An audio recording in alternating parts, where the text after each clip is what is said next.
우리 주신 하나님의 말씀은 요한복음 9장 1절에서 12절 말씀. 요한복음 9장 1절에서 12절 말씀. 우리 말씀을 한 절씩 서로 교도하도록 합니다.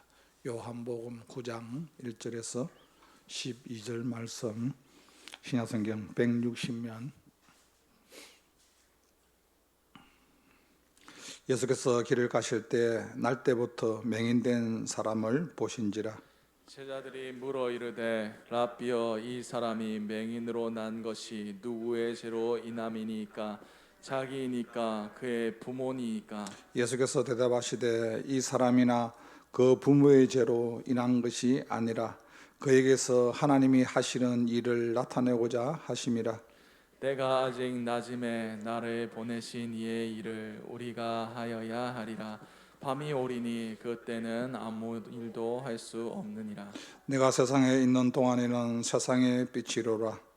이 말씀을 하시고 땅에 짐을 뱉어 진흙을 이겨 그의 눈에 바르시고 이르시되 실로암 못에 가서 씻으라 하시니, 실로암은 번역하면 보냄을 받았다는 뜻이라.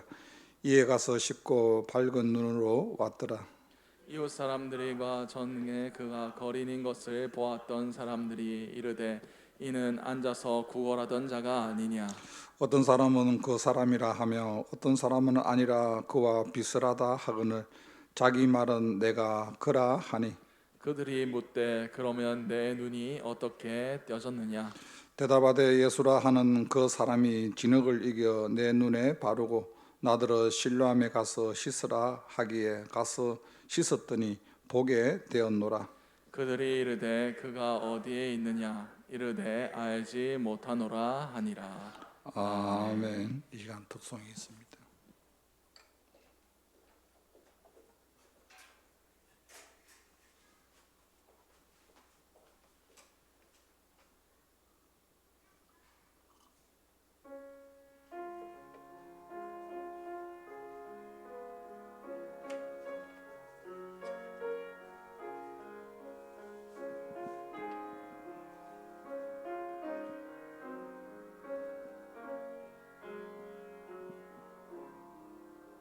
주 예수보다도 귀한 것은 없네. 이 세상 부귀와 바꿀 수 없네.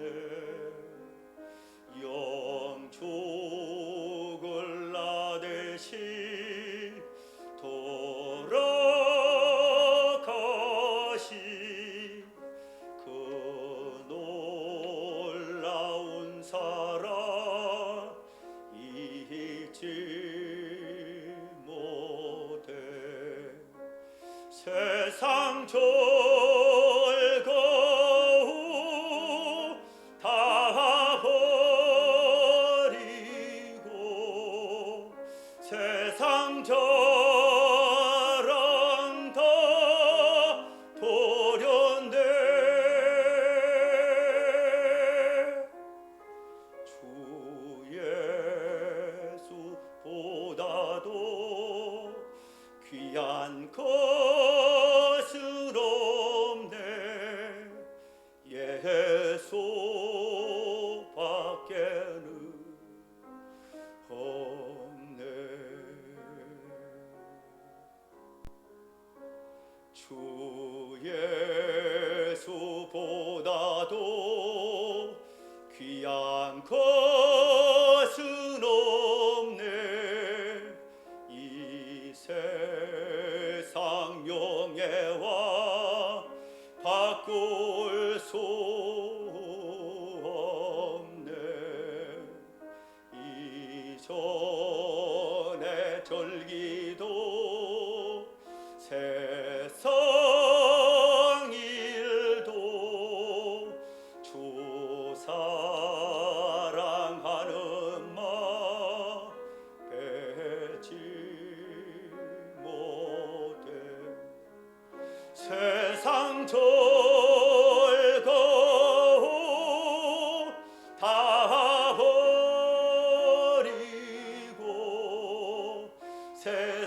저랑 다 버렸네.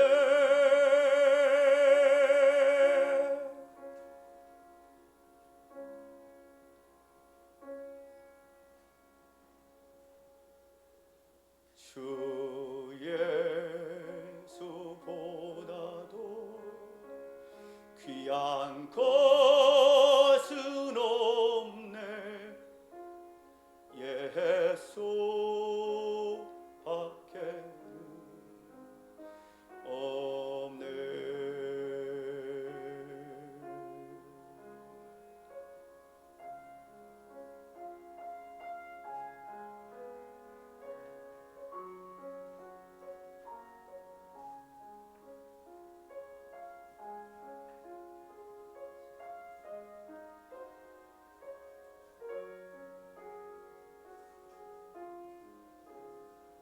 주 예수보다도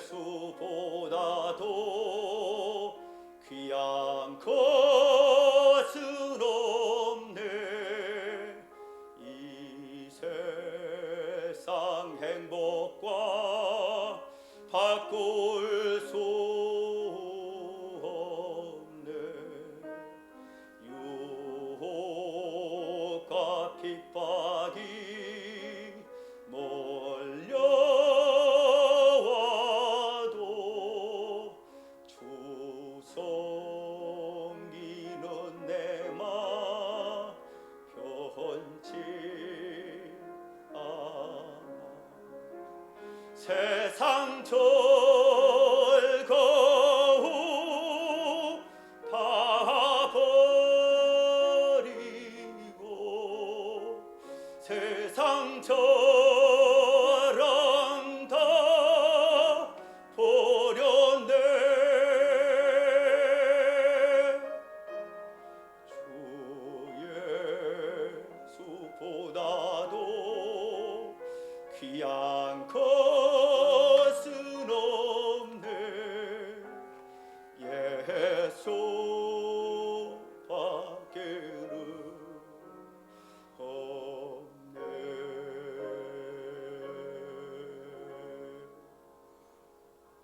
아멘. 여러분, 우리가 신앙생활을 하면서 때로는 고난이 우리에게 다가올 때 우리가 궁금해하는 것이 있습니다. 예수님을 믿으면서 믿음 생활을 하는데 왜 이렇게 나에게 고난이 있을까? 그리고 그 고난 당하는 사람을 바라보면서 자기 나름대로 판단할 때가 참 많습니다. 그러나 성경은 우리에게 고난 당하는 것이 내게 유익이라, 내가 그것을 통하여 하나님의 윤리를 배우게 되었다고 시편 기자가 고백하고 있습니다. 돌아가신 고 오카논 목사님, 사랑의 교회 목사님은 제자 훈련을 통해서 이렇게 말씀하셨습니다. 고난은 변장된 축복이다.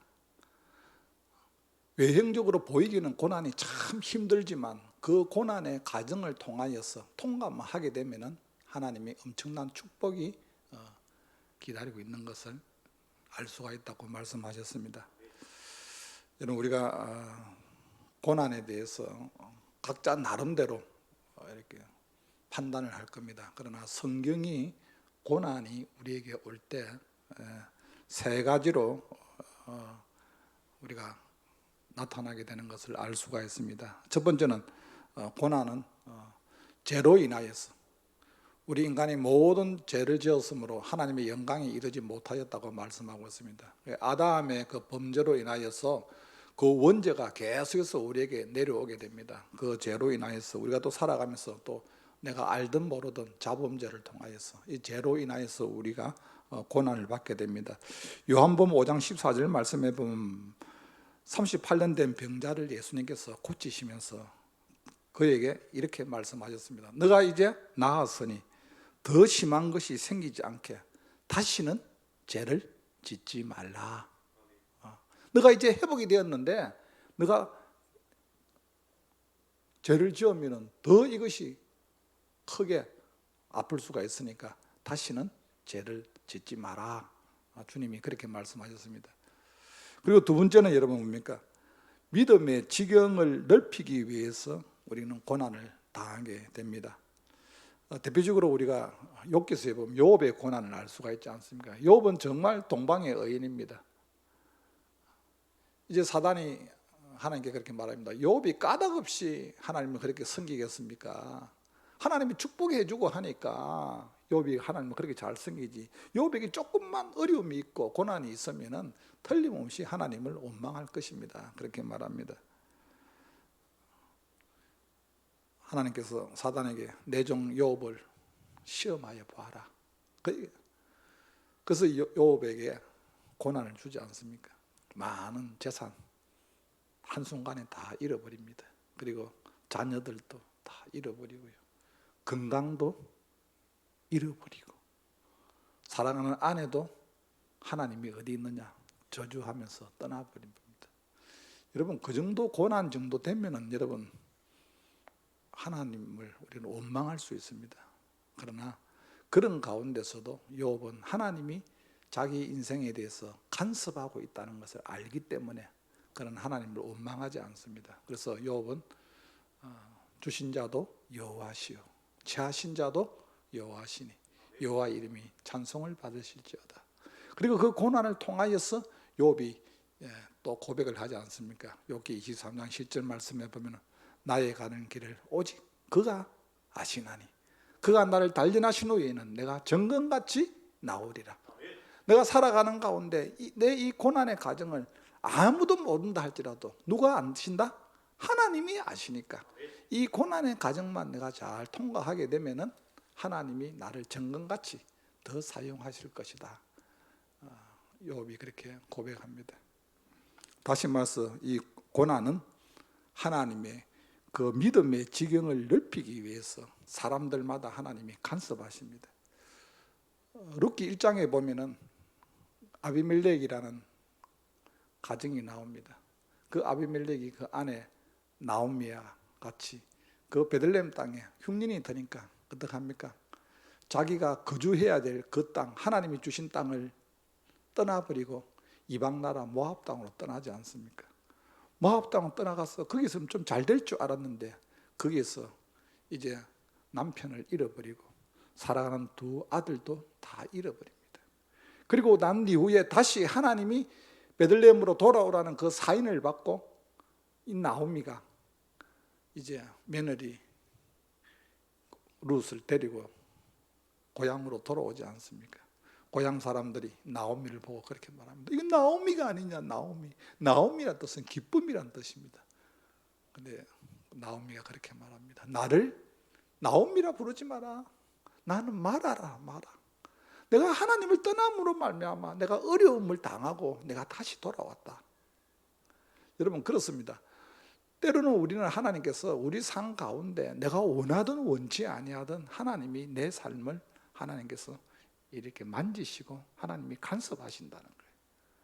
하나님 내 인생을 간섭하신다면 내 살아가는 가운데 어떤 고난이 있다 할지라도 내가 있어야 할 자리에서 내가 떠나면은 잘 될 것 같지만 더 어려움을 당하게 된다는 사실입니다.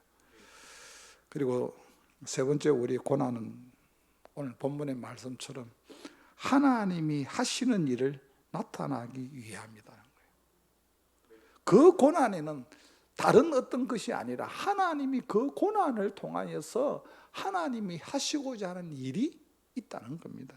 오늘 말씀해 보면은 본문에 이제 예수님이 한 소경을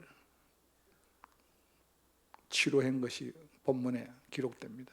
근데 제자들이 예수님께 그렇게 말합니다. 예수님, 오늘 말씀해 보면은 2절 말씀입니다. 2절 말씀, 3절 말씀 같이 한번 읽습니다. 시작. 제자들이 물어 이르되 랍비여, 이 사람이 맹인으로 난 것이 누구의 죄로 인함이니까? 자기니까 그의 부모니까? 예수께서 대답하시되 이 사람이라 그 부모의 죄로 인한 것이 아니라 그에게서 하나님이 하시는 일을 나타내고자 하심이라. 아멘. 오늘 말씀해 보면 예수님께서 길을 가시다가 날 때부터 맹인된 사람을 주님이 보셨다는 거예요. 주님이 그 맹인을 보면서 주님은 그냥 가시면서 맹인을 보는데 제자들이 예수님께 어려운 질문을 합니다. 예수님, 제가 보니까 앞을 보지 못한 사람이 있는데 저 왜 그렇습니까? 자기 죄로 인하여서 저기 앞을 못 봅니까? 안 그러면 그 부모가 죄가 많아서 그렇습니까? 예수님이 만약에 자기 죄로 인하여서 그렇다 이러면 아니 날 때부터 병인인데 무슨 죄질 때가 언제 죄질 때가 언제 있었습니까? 또 이래 물어볼 거 아닙니까? 그 부모의 죄로 해라면 부모가 죄를 지었으면 부모가 죄를 받아야지 왜 자녀가 또 그렇습니까? 제자가 그렇게 또 질문을 할 수 있습니다. 이런 질문 가운데 우리 주님이 그렇게 말합니다. 그 자신이나 그 부모의 죄가 인한 것이 아니라 그에게서 하나님이 하시는 일을 나타내고자 하십니다. 하나님이 그것을 통하여 하시고자 하는 일이 있다는 거예요. 제가 오래전에 장애인들 모임에 제가 다녀봤습니다. 그곳에서 제가 맡은 순서가 있어서 순서를 하고 난 이후에 한 어머니가 나와서 간증하는 시간이 있었어요. 그래서 어머니가 이렇게 간증을 합니다.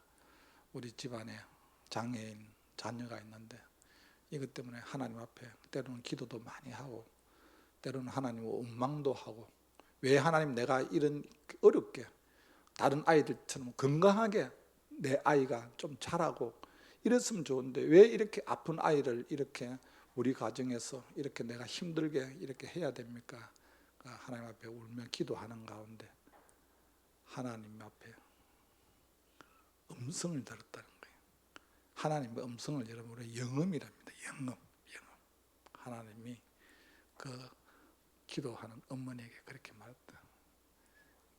내 사랑하는 자녀를 이 땅에서 너가 제일 적합하기 때문에 너한테 맡기다는 거예요. 다른 사람한테 맡기갖고 이렇게 보다는 너가 그래도 제일 내 자녀를 잘 키워줄 거로 생각하고 너에게 주님이 주셨다는 거예요. 이 어머니가 그 말씀을 듣고 그 사인을 받고 난 뒤에 하나님 너무 대성통곡을 했다는 거예요. 여러분, 자식은 여호와의 기업이요 태의 열매는 그의 선물이라. 하나님이 건강한 자녀도 있지만 병든 자녀도 있고 나약한 자녀도 있고 이런 자녀도 있는데 하나님이 너 가정에 너가 제일 그래도 내 자녀를 잘 키울 수 있을 줄로 내가 믿고 너에게 선물로 준 거다. 이게 하나님이 하시는 일이었구나. 하나님이 여러분 하나님이 하시는 일이라고 이걸 믿음으로 받아들이면 우리가 일을 하면서 그럼에도 하나님이 나를 사용하시는 거예요. 제가 말씀드렸지 않습니까? 우리가 이 땅에 살아가는 가운데 하나님이 나를 통하여서 하나님의 일을 이루어 나가시는 것이 이 진정한 형통인 거예요. 하나님이 기뻐하는 일이고요. 근데 때로는 그것이 세상 사람들처럼 보기 좋고 화려하게 꽃처럼 나타낼 수 있는 그런 일도 있지만 때로는 그 아픔을 그것을 감당하면서 하나님이 나를 통하여서 일을 할 때 내가 그것을 감당해야 되면 얼마나 나에게 아픔이 있느냐는 거예요. 오늘 말씀해 보면은 예수님께서 그 자녀의 이 모든 것은 그 자녀가 잘못한 것도 아니고 그 부모가 잘못한 것도 아니고 이것은 하나님이 하시는 일이다. 하나님이 이걸 통하여 나타내고자 하는 계획이라고 그렇게 말씀을 했다는 사실입니다. 사랑하는 성도 여러분, 그렇습니다. 우리가 살아가는 가운데 내 인간적인 머리로 이해되지 않는 것이 참 많습니다. 다시 말해서 해석되지 않는 일이 너무 많다는 거예요.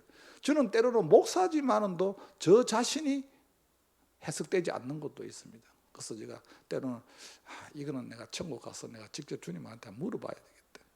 이런 것도 있습니다. 그러나 또 시간이 지나면서 깨닫게 되는 거예요. 그 당시는 몰랐는데 이건 말이야. 사람이 성숙해지면은 보는 시야가 다르다는 거예요. 제가 초등학교 때 저희 초등학교가 굉장히 크게 보였어요. 제가 수십 년 지나고 난 이후에 제가 우연히 학교에 갈 일이 있어서 초등학교를 가보니까 학교가 너무 작아요. 그 당시 다니던 길 그대로 있어요. 그런데 지금은 보니까 너무 학교도 작고 길도 좁아요. 여러분 학교가 큰 학교가 작아지겠습니까? 그 학교 그대로예요. 내가 성숙하니까, 내가 어른이니까, 내가 바라보는 시야가 넓어지는 게.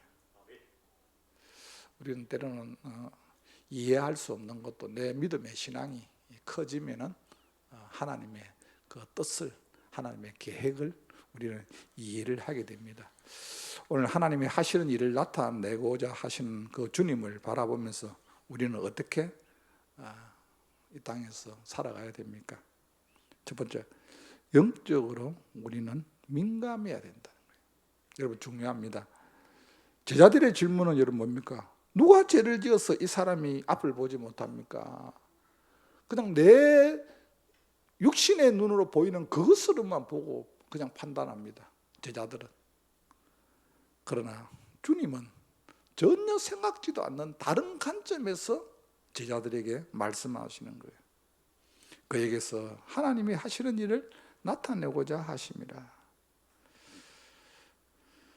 여러분 지금 우리가 살아가는 가운데 지금 환경이 굉장히 어렵습니다. 이런 환경 가운데 있는 가운데서 우리는 때로는 소망이 없다고 생각할 때가 참 많습니다. 그러나 여러분 이런 환경 가운데서도 이 코로나19 시대에 살아가는 이 가운데서도 하나님이 하시는 일이 있을 줄로 믿습니다. 여러분 그렇습니다. 지금 우리는 환경을 바라보면서 그냥 낙심하고 뭐 빨리 코로나19 이전의 시대로 돌아갔으면 좋겠다 그것만 생각하는데 여러분 이 시대, 이 어려운 환경 이 시대에서도 하나님이 하시는 일이 있다는 거예요. 이것을 여러분 누가 압니까? 영적으로 민감한 사람이 그것을 내가 찾아내는 거예요. 이런 어려운 가운데서도 주님이 하시는 일이 있구나.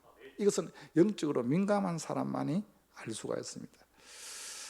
여러분 이 땅에서 하나님이 하시는 일을 나타내는 것이 참 중요합니다. 그러나 그 가운데서 누구를 통하여서? 나를 통하여. 우리는 기도해야 됩니다. 하나님이 이 시대가 어렵고 여러 가지 어려운 환경 가운데 살아가지만 이 가운데서도 하나님이 나를 통하여서 하나님이 하시는 일들이 있게 하여 주옵소서. 내 삶의 현장에 하나님이 역사하는 것을 경험하게 하여 주옵소서. 어제 저희 노예를 했습니다. 세 사람이 목사 안수를 받았습니다. 제가 이제 노회장을 물러가면서 직전 노회장으로서 제가 근면하는 시간이 있었어요. 보편적으로 목사 안수를 받으면 그냥 꽃다발 주고 뭐 축복합니다, 축하합니다 이래가 막 끝납니다. 제가 참 목회자 후배를 바라보면서 한국교회 목사라도 한 명이라도 제대로 세워줘야 되는데 이런 마음이 있어서 제가 안수 받을 사람을 저 근면 시간에 다 이렇게 세웠습니다. 내가 서서 지금 설교하는데 안수 받을 사람이 앉아가지고 무슨 안수를. 제가 이렇게 질문했습니다. 목사에게 제일 큰 욕이 뭔지 아냐? 이제 목사가 되었으니까 안수를 받았으니까 목사에게 제일 큰 욕은 성령 없이 목회나 해라 소리가 제일 큰 욕이다. 목회를 하면서 성령의 나타남이 있지 아니하고 성령이 내 목회 사역에 간섭하지 않은 그 목회가 그거는 목회가 아니다.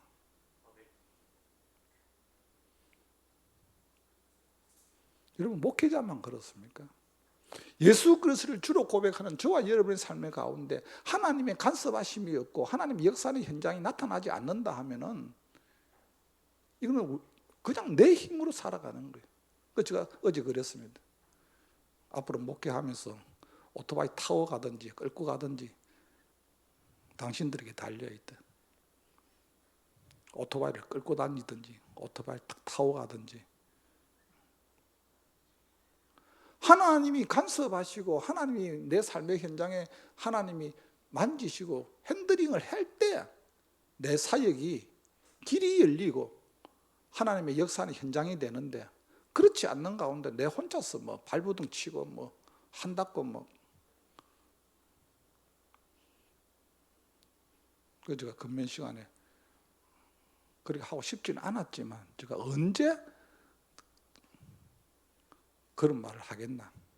뭐 거기 뭐 담임 목사가 하겠습니까? 누가 하겠습니까? 안수받는 노예 현장이니까.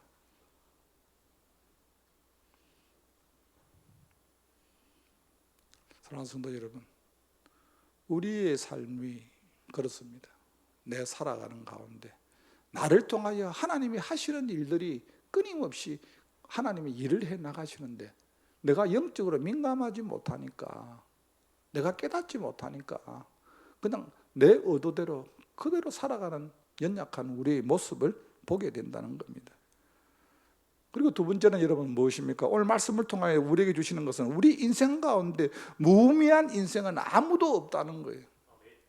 하나님이 간섭하지 아니하고 하나님 하실 일이 없는 인생은 하나도 없다는 거예요. 오늘 말씀해 보면 앞을 보지 못하는 그 사람도 자기의 죄도 아니고 부모의 죄도 아니고 하나님이 하시는 일이 그곳에 있다고 주님이 말씀하셨다 하면은 오늘날 저와 여러분이 살아가는 가운데 아무리 어려운 일이 있고 힘든 일이 있고 소망이 없다 할지라도 내가 낙심할 필요가 없다는 거예요.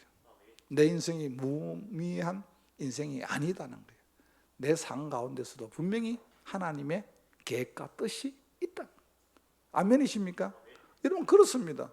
앞을 보지 못하는 저 그냥 매일매일 얻어먹는 인생에 사는 그 거지 같은 그 인생 가운데서도 하나님이 하시는 일이 있는데 오늘날 저와 여러분이 예수 그리스도를 주로 고백하고 살아가는데 하나님이 그냥 내 인생을 그냥 너 혼자 살아라 하고 내버려 두지 않으신다는 거예요.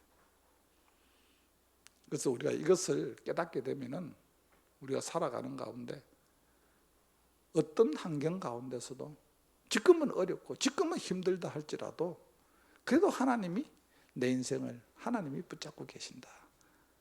그러면 어떻게 해야 됩니까? 우리가 주님을 찾아야 됩니다. 오늘 말씀해 보면은 이제 사람들이 물어봅니다. 아니 저 앞을 보지 못하는 거린이지 않느냐? 어떻게 눈을 떠서 다니느냐? 그렇게 그에게 질문합니다. 그 사람이 맞냐? 일부에서는 맞다. 또 누구는 아니다. 그렇게 말합니다. 그래서 오늘 말씀해 보면은 많은 사람들은 주님이 그를 눈을 뜨게 한 주님에 대해서는 관심이 없고 눈 뜬 그 명인에게만 관심을 가집니다. 어떻게 해서 눈을 떴지? 앞을 보지 못한 사람인데 거기에만 관심이 있는 거예요. 오늘 말씀해 보면 10절 말씀입니다. 같이 한번 읽습니다. 시작. 그들이 묻되 그러면 내 눈이 어떻게 떠졌느냐? 9절 말씀에 어떤 사람은 그 사람이라 하며 어떤 사람은 아니라 그와 비슷하다 하거늘 자기 말은 내가 그러하니. 사람들이 맞다 아니다 맞다 아니다 지금 막 혼란이 오는 거예요. 그런데 그 당사자가 내가 맞다, 내가 앞을 보지 못한 사람이 맞다. 그러니까 야, 너 어떻게 해서 눈 떴냐? 명인이 눈 뜬 거에 대해서만 관심이 있습니다. 주님에 대해서는 관심이 없습니다.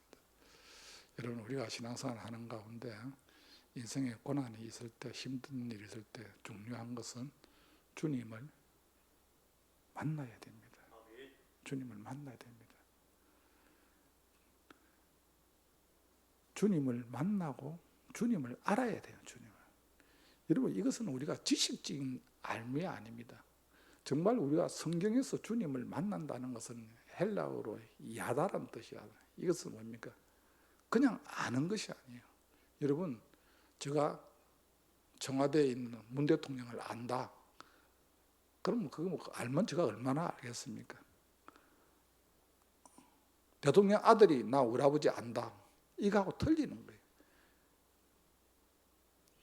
여러분 안다는 것은 남녀가 결혼을 해서 부부가 하나가 되었을 때 서로가 서로에 대해서 알아간다. 그만큼 친밀하다는 거예요. 우리가 주님을 알면은 여러분 지식적으로 그냥 성경에 있는 그것으로만 주님을 안다는 것보다는 내 삶 가운데 체험적으로 내가 만난 주님 그 사랑을 내가 그걸 알고 있기 때문에 그냥 주님 생각만 해도 이름만 불러도 그냥 마음이 찡하면서 곳곳이 찡하고 이것은 뭡니까? 주님과의 보통 사이가 아니죠. 지금 전 세계적으로 주님을 위해서 목숨을 내어놓겠다는 사람들이 얼마나 많은지 모릅니다. 주님, 내 주님을 위해서 생명도 내어놓겠습니다 하는 사람들이 엄청 많습니다. 제가 목사 안수 고시를 볼 때 많은 분들이 저에게 목사님 저 합격만 시켜주면 저는 평생 주를 위해서 어떤 오지라도 선교지라도 저는 가려고 지금 준비가 다 되어 있습니다. 합격만 시켜주십시오. 그거는 제가 이해를 합니다. 왜냐하면 현지에 가서 그 사람들에게 안수를 해야 되거든. 세례를 줘야 되거든.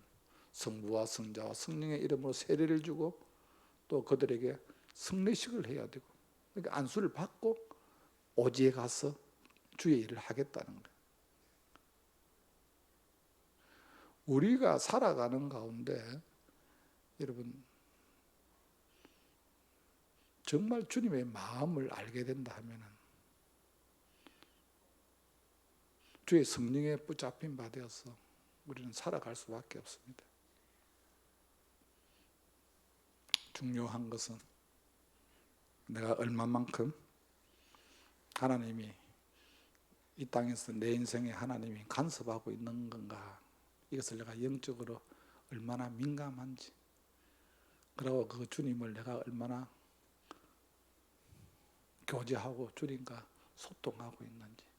성령에 붙잡힌 바 된다 하면, 주님 앞에 되었다 하면 무엇이 두렵겠습니까? 주님 앞에 우리가 제일 여러분 두려워하는 것이 무엇입니까? 죽음 아닙니까? 죽음 문제. 하나님의 사람 엘리야도 그 이세벨 죄인이 오늘 내가 너를 죽이겠다는 그 말 한마디에 그냥 로덴 나무에 가서 내가 살면 뭐합니까? 차라리 죽는 것이 좋겠습니다. 영적으로 그냥 탈진해 버리지 않습니까? 여러분, 그러나 우리 주님은 나를 믿는 자는 죽어도 살겠고 무릇 살아서 믿는 자는 영원히 죽지 아니하리라. 교회는 십자가에 고난도 있지만 교회는 부활의 영광이 있습니다. 우리는 그거 바라보고 살아가는 거예요. 오늘 예배를 드리는 사랑하는 성도 여러분, 이 땅에 살아가는 가운데 어떤 한 인생도 그냥 버려둔 인생이 하나도 없습니다. 하나님이 그 가운데 계획하시고 하나님이 간섭하시기 때문에 무의미한 인생은 하나도 없다는 것을 아시고 오늘 이 밤에 기도할 때 하나님, 내 남은 인생의 삶은 어떻게 살아드려야 하나님 기뻐하시겠습니까? 이런 한번 물으시길 바랍니다. 그리고 하나님, 나를 통하여 하나님의 일이, 하나님이 하시는 일이 이루어지게 하여 주옵소서. 그 앞을 보지 못하는 그 맹인을 통하여 하나님이 하시는 일이라고 주님이 말씀하셨는데, 오늘날 예수 그리스도를 주로 고백하고 살아가는 저와 여러분에게 하나님의 계획이 있는 줄로 믿습니다. 저와 여러분을 통하여서 이것이 이루어지기를 오늘 이 밤에 하나님 앞에 기도할 수 있는 저와 여러분이 되시기를 주님의 이름으로 간절히 소원합니다. 하나님 아버지, 우리를 하나님의 자녀로 삼으시고 여기까지 인도하신 아버지 하나님, 하나님이 하시는 일이 주님 나에게도 나타나게 하여 주옵소서. 주님, 우리가 어떻게 반응해야 됩니까? 주님, 영적으로 민감하게 하여 주옵시고, 주님, 우리 인생 가운데 무의미한 인생은 아무도 없다는 것을 깨닫게 하여 주옵시고, 내 삶의 현장이 하나님 역사하는 현장이 되게 하여 주시옵시고, 어떤 어려운 가운데서도 하나님이 내 삶을 간섭하여 주옵시고 하나님을 알아가게 하여 주옵시고 그 하나님을 체험할 수 있는 믿음의 신앙을 허락하여 주시옵소서. 예수님의 이름으로 기도하옵나이다. 아멘. 찬송가 292장 드립니다.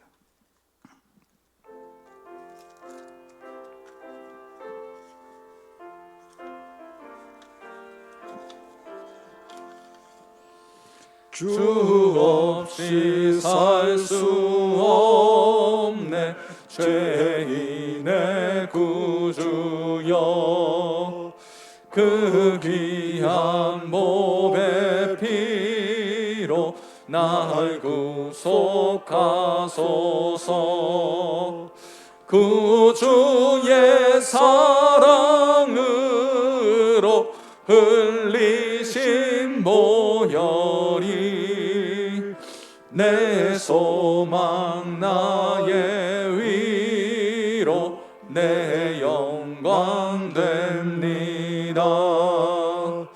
주 없이 살 수 없네 나 혼자 못 서리. 힘없고 부족하며 지혜도 없도다.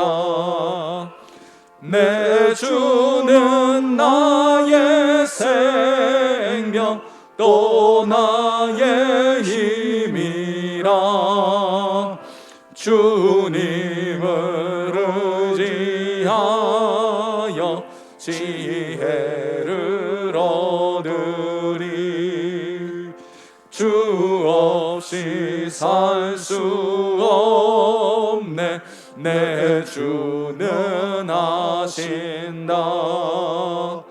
내 영의 깊은 간구 마음의 소원을 주밖에 나의 마음 네 알아주리요. 내 마음 위로하사 평온케 하시네. 주 없이 살 수 없네 세월이 흐르고 이 깊은 고독 속에 내 생명 끝나도 사나운 풍랑일 때 날 지켜주시니 내 곁에 계신 주님 늘 힘이 됩니다.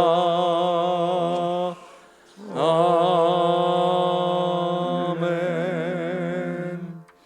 교회 소식 알려드립니다. 여러분 지금 부산 지역이 전국적으로 해서 지금